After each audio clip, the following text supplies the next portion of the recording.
things up so that way I can do this. All right. Welcome back to today's news. I'm sorry. This type of video needs dramatic music. Yes. Kendrick, Drake, and J. Cole. What do they have in common? Share the throne as one of the biggest hip-hop artists. They share the throne as the biggest hip-hop artists in the 21st century. However, what if some people gets a little greedy and wants the fame, the throne, all to themselves? What if they want it by any means necessary? Thus starts the K-Dot versus Drake versus Cole world beef, or as is most commonly known as the biggest rap beef in history.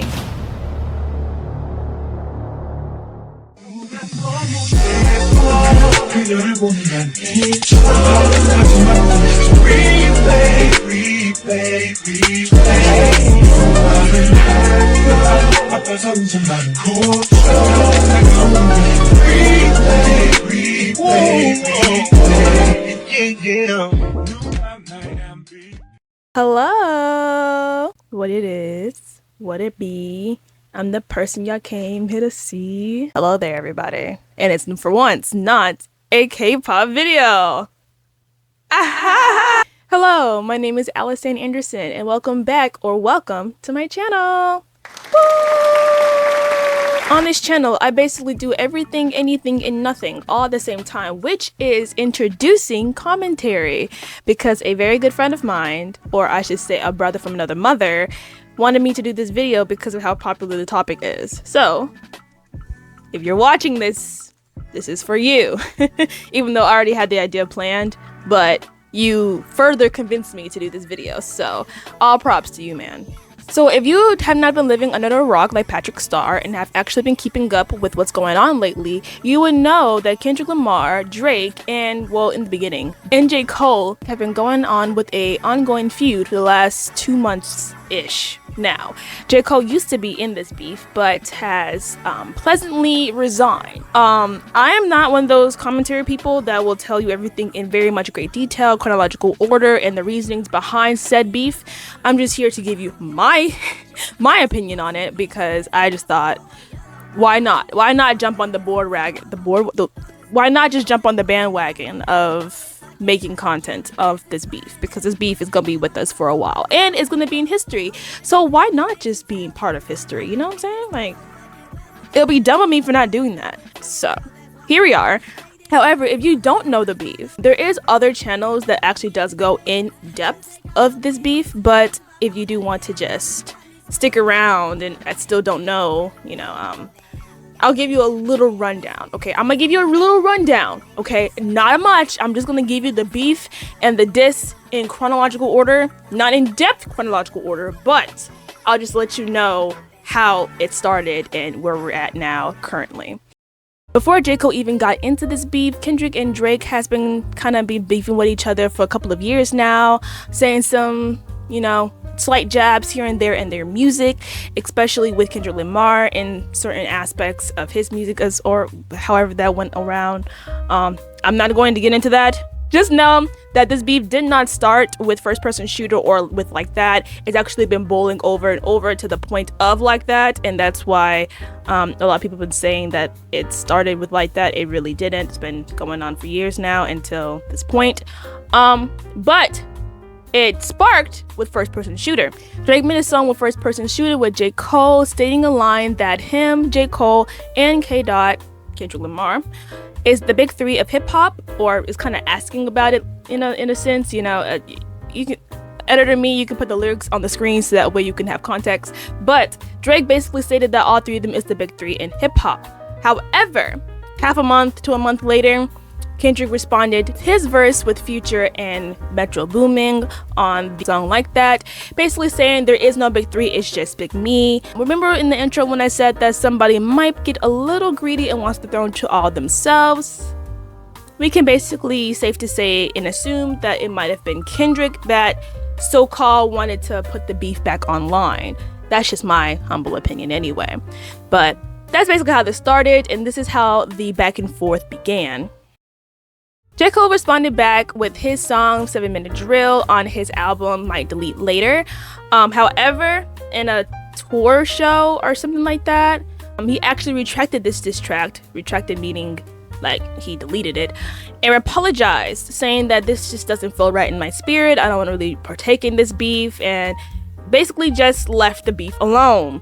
Many fans, including me, was kind of disappointed in his response because it's like, how you gonna make a diss track and then just, you know, delete it as if it was nothing? But per some sources have said that his diss track was actually not the best in terms of bars, delivery, and not cadence. His cadence was always good, but just in terms of bars, it was kind of weak. I personally have not heard the entire song. I just heard some clips and some little snippets of it, but I just know that some sources did not really like his diss track and it could have been way more better, but he's not in the diss no more, so that's why I said that it's just Kendrick and Drake from this point forward. After J. Cole deleted his diss track, Drake responded back to Kendrick's verse of Like That with the song Push-Ups, which is basically just him making fun of his, height. I heard from another source that the song also kind of shares light into Kendrick shares on his, when he releases something like that. I'm not really big into the hip-hop industry for real, but I just know that Drake basically took some digs at his profit margins in terms of his releases and his company, and then also some other things as well. He also made a dig to Metro Boomin, saying, "Metro, shut your whole ass up and make some drums, nigga," which I thought was very hilarious. Oh, he also brought up Taylor Swift. I'm also going to comment about that later on at the end of the video. After Push-Ups, Rick Ross came into the play, basically also made his own diss track, which I actually did not write down. I actually don't know the diss track. I haven't even listened to the diss track. To be honest, did not even know Rick Ross was in this beef, as it's always just been marketed as Kendrick and Drake. But anyway, Rick Ross made a song coming after Drake, accusing him of having cosmetic surgeries. I mean, that's not the first time I heard somebody accusing Drake of that, so honestly, it doesn't really boggles me, but it happened. Drake makes another diss track called Taylor Made, going exactly towards Kendrick, because Push-Ups actually did not go directly towards Kendrick. In a way, it's like, he said 20v1, so it's kind of like he was going towards everybody that's been dissing him for the last couple of months, which is actually a lot of people, I've noticed. I didn't even realize that majority of the rap gang was going towards Drake. I guess it's like the Avengers at this point. It's literally the entire Marvel gang going up against goddamn Thanos. But anyway, even though I really wouldn't say that Drake is considered Thanos, but I digress. Going forward, he made the song Taylor Made. Taylor Made has some AI voices of Tupac and Snoop, which did not sit right with a lot of the people in the community. It also did not sit right with me, because it's like, why do you need a deceased person and then someone that is currently living voices to make your point across? But he did it, so that's that. Taylor Made is basically him taunting at Kendrick, because at this point it's been about 2 weeks since the whole Like That situation and Drake making his first diss track. But after a day or two of the song being released, it's actually been taken down by a cease and desist order from Tupac's estate, claiming that they don't like, Drake's usage of Tupac's voice. Rightfully so, because it's like, you didn't really ask permission. But with the current rise of AI voices and AI fan-made tracks, it's no-brainer that Drake would also participate in this trend. After some time after Taylor Made was released, a few days later, Kendrick released Euphoria. There's a lot of things going on in that song.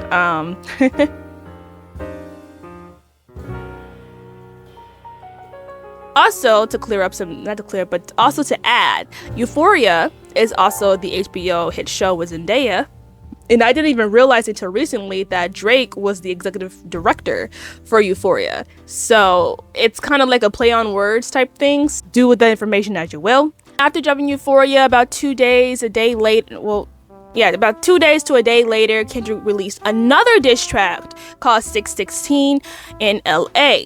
Big main point to take away with this song is that Kendrick is allegedly saying that Drake's team has snakes, spies, moles, whatever you like to call it, within his circle, and that you should really be watching your back, especially for the people that are next to you, because they might be spreading information out, private, sensitive, information that Drake should not be having out right now. And then there's some other key points with 616 in LA that, once again, I'm not gonna say because it's just gonna take up a lot of time if I analyze each and every diss track. But I think it's a good song in terms of cadence. After 616, the same day, Drake released Family Matters. At this time, it's basically been about 2 weeks, and there's been about 6 diss tracks being out and about. That's a lot to digest and dissect and analyze and marinate. With Family Matters, he is pointing jabs at Kendrick's kid, accusing him of a cease and desist arrest, or the cease and desist order, and domestic violence, which is a very big accusation, which is a big accusation if you know about the law. It's not good to just blatantly just say that somebody's been, their wife and just go on about their day. It's going to raise eyebrows, it's going to cause confusion, it's going to be like, is this true? But we would not know, there's no receipts. It's just talking back and forth, trying to see who can bring the other rapper down and hurting their feelings the biggest, or the most, I should say. We don't know if these accusations are true, but only time will tell. Immediately after Family Matters, 30 minutes later, I'm saying fast delivery, express, Amazon shipping, first same day, Kendrick released his song, Meet the Grams. He literally just wrote multiple letters regarding Drake's family and a secret daughter. Girl, male, whatever you identify as. I was shooketh to my kneecaps when I heard the saying, dear baby girl. I'm like, who are we talking about? What are we talking about? How did you know this? You know what I'm saying? But to a lot of people, it's no brainer because with Drake's first song, Adonis, which Kendrick also talks to in the song, Drake actually tried to hide his child in the beginning before he took a test, or he decided to just let it out and be like, yeah, this is my son. If he's doing it again, it's no surprise. It's just the fact that you're doing it again, which is making people like, wow, you're crazy. Between this time period, a lot of people are theorizing that Drake has a mole, or like Drake has somebody feeding false information to Kendrick and see if Kendrick will take the bait. And the reason why Meet the Grams was even written in the first place was because of the false information of the secret daughter. Per Drake even said in his story as a response for people to be like, find my missing child, because I didn't even know I had one in a way, I'll put it up on the screen so you can read it yourself. But I don't think Kendrick will like fall for that, but even if he did, I feel like there's probably a reason why he still wrote in the song. Not trying to be biased or anything, at least not right now. That's what people have been saying around this time. And there's even screenshots of Drake liking this comment about somebody in OVO is like reading false or feeding false information to Kendrick. So who knows if it's true or not? Who knows? The last song in this ongoing beef with Kendrick's song was Kendrick's song with the song Not Like Us, which is currently... Kendrick does actually say some new accusations. Basically announces that Drake is a... There's that iconic line about a minor. C minor. Not a major, but C minor. If you know what that means and if you know what music terms are, you would know how smart that line is. But anyway, however, by the time of me recording this, Drake released another diss track. Released another diss track called The Heart Part 6.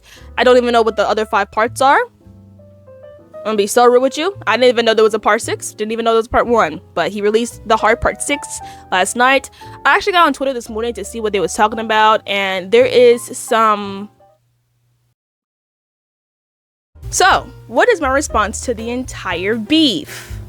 I think it's been prolonged for way too long and I need it to end. Honestly, if I want to talk about delivery, bars, flow switch ups, cadence, if I'm going to think about in terms of like just information just being pushed out and accusations and allegations, I mean, we learned more about the two rappers in just 2 months than we've ever knew about the rappers in a goddamn 10 years, especially with Kendrick. But that's if the allegations are true. But I never seen him as because he literally had Mr. Morale, and his entire album was talking about things that you want to listen to when you're down and you want answers and information and stuff like that. So hearing about like Drake saying that like, oh, he might his wife, it's like a huge behind contradiction to his whole album. It's and basically his whole persona. Like, huh? what are we talking about? But anyway, I think this beef is low-key just surrounds around greed. They want to be the bigger person. They want to be the biggest rap artist in the history. They want to have that throne all to themselves, the crown top of their head. They don't want to share.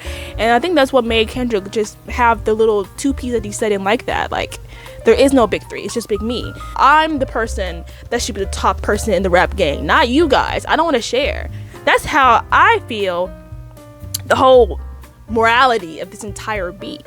It's just greed. It's just not wanting to share power. And in a way, when you're entering the entertainment industry, you're gonna be sharing.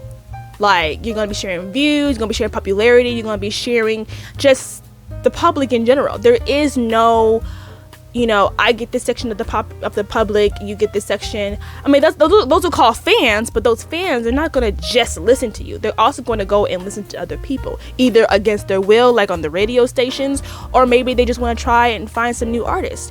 Either way, you're gonna be sharing when you entering the music industry.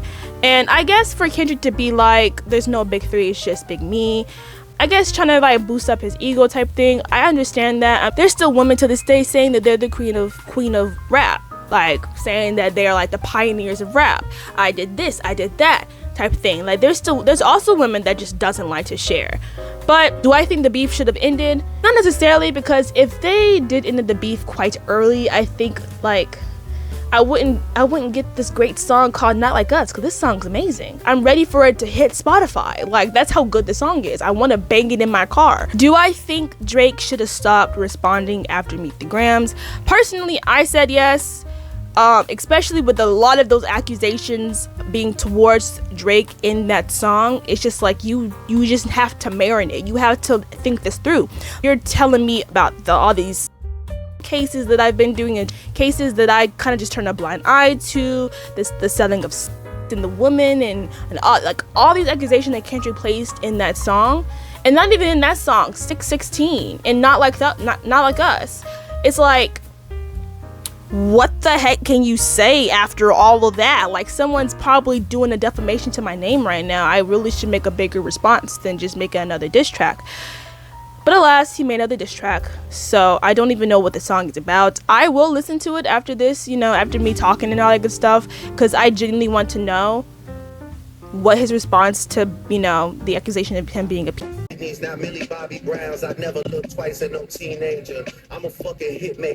My top disses. My first song, I just said it, Not Like Us, is my first top pick. It's really good. It's kind of catchy. I'll even put my whole reaction, a part of my reaction to this song right here. I'm gonna do my story. Why you trolling like a bitch? Ain't you tired? Trying to strike a chord and it's probably a minor. That was too clean. Next diss is Like That verse. Honestly, Like That verse is so cultural reset, because Kendrick comes out of hiding after like 3-4 years and just says this verse and then leaves.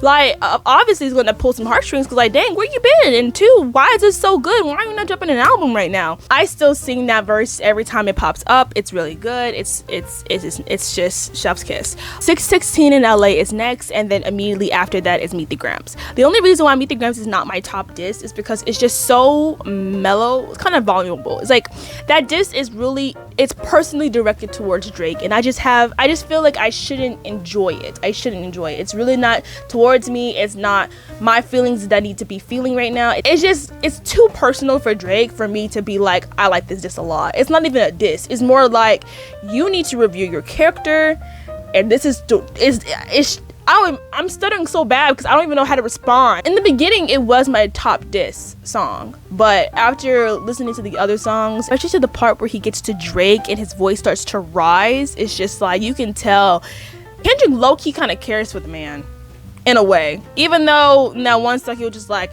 hate the way you talk, hate the way you dress, I hate the way that you know, so even though he's saying that he hates a lot of things that Drake does and says and how he carries himself, I really think that somewhere deep inside Kendrick, he low-key cares for the man, and that you really need to review your character and like realize that there's some things that you've done that nobody have really brought to light, because you're just this high-profile artist, and that you're able to just push things under the rug because it's just like, oh, if I don't say nothing, nobody else will say anything. In a way, Kendrick is only putting this to light because you just need to realize that you need to own up to these decisions, these really bad decisions that you're making, and realize that you're not really a great person. You're a good artist, but you're not a great person, if that makes any sense. Somebody can be a horrible person, but like a great friend in a way. And Drake, he's a great artist, but his character is just horrible in terms of these accusations. That's why I put Make 3 Grams in the bottom. It's so personal that I shouldn't enjoy it. It's like you listen to it and you're done. That's how I feel. For the Drake's part, or in the Drake's diss tracks, Push Ups is first because it's just catchy. And there is just some funny lines in there, like the whole Metro Boomin line, and there's another line that I low-key liked it. I personally think Drake put his all into this one song, and the rest of his songs is low-key kind of mediocre to me. I'm sorry. Besides Family Matters, the Family Matters is fine, but Tailor Made, the low-key kind of weak. Low-key kind of weak. Push Ups is like top tier for me because he's so like direct with Kendrick. I mean, he's direct with Kendrick with Family Matters, but I just feel like Push Ups is just like, you put your all to this song that the rest of your song is like you kind of just like halfly just gave up. That's how I feel. Family Matters is my second top pick, but the whole Money Trees line, that was cool. There was another line that I completely forgot, and another line that I completely forgot that I low-key liked it. But Family Matters, I agree with the public when I say that Family Matters was just another club song. Like, he really was just trying to make another catchy song like Push Ups. And it low-key, in my opinion, did not work in his favor. I don't see myself playing that more than Push Ups, but I would play it more than Tailor Made, if that makes any sense. But yeah, those are my top picks for all my disses. Other remarks that are not in a category, I really think that Taylor Swift should really trademark her name and make money every time somebody says her name. Drake said the girl's name more than Kendrick in this entire beef. Tailor Made is literally the name of the track. Like, you can't make this up. It was first Kanye, and now it's Drake, and it's just like, y'all, give Taylor a break. She's over here talking about a Fortnite, trying to make peace with nature, and you over here bring her a name for what? One day later. Hello. Would you believe that this is the next day? Because it's the next day. Different hairstyle, barely any makeup on, only just concealer. Same shirt though, because I'm too lazy to put on another shirt. And plus I wanted to seem like it's another continuation if I never said it was the next day. Plus I just like the shirt. If you made it this far, thank you guys so much for watching. Honestly, this took a lot of preparation. Well, not really a lot of preparation, let me not lie. This did take a long time to record and most likely probably to edit. Like, this video would not be out until like a week later because it's just, I have a lot of information that I gotta plug in on the screen, a lot of things that I have to fact check, probably a lot of editor notes. I have a lot of editor notes that I probably have to put on the screen so that way I can clarify what I'm saying so you guys don't get confused. Probably a lot of pictures for context. It's just gonna be one of those commentary videos that you're just not gonna see until the hype actually dies down, or if Kendrick makes another response, then maybe I'll still be in the hype when this video gets uploaded. I don't know. Honestly, if Kendrick stops doing a response after Not Like Us, then this has officially been over. Whatever Drake says after this, it's just commentary because it doesn't add any fuel to the fire. If anything, he's just gonna be defending himself. And this track that Drake made is also kind of a little bit too deep, too personal, especially the whole Millie Brown situation that he just decided to bring up, because if you know the context, it's disgusting. So anyway, I'm not gonna try to get mad at that. But anyway, thank you again for watching. If you guys like this type of commentary, these long form videos, because I know this video is about 30 minutes long, and there's other topics that you would like for me to talk about and give my opinion on, comment down below. I do not mind, talking to Mikey. This is Mikey, by the way. We love Mikey. Mikey's really good. Make sure to like and subscribe. Click the bell so you always know when I'm posting. Here are my socials on the top right here. TikTok might go away in the next 6 months, so I'm on Instagram, and I will always be here on YouTube. Take care of yourself, and life goes on.